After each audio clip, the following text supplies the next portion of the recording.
عليه توكلنا وبه نستعين، والصلاة والسلام على سيد الخلق وخاتم الأنبياء والمرسلين محمد الصادق الأمين.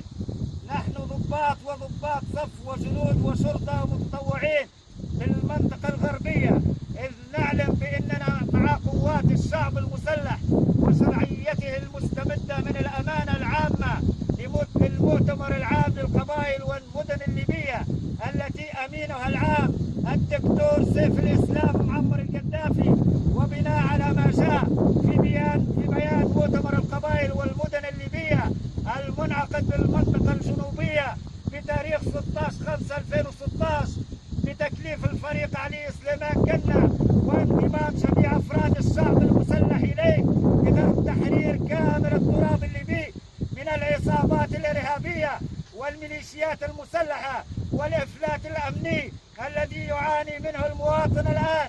عليه نرى أن هذه هي الخطوة الحقيقية التي ينتظرها المواطن الليبي لتحقيق الأمن والأمان والاستقرار في ربوع هذا الوطن ولا بديل عنها.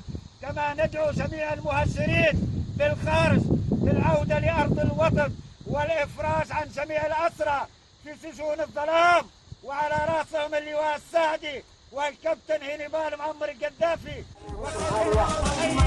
واستجابة صادقة للجائزة المتقرر الذي يطالب بالتسجيل على الشرعية الوحيدة للشعب الليبي وهي شرعية معمر القذافي. والسلام عليكم ورحمة الله. أنت صادقة وكفى صفا واحدا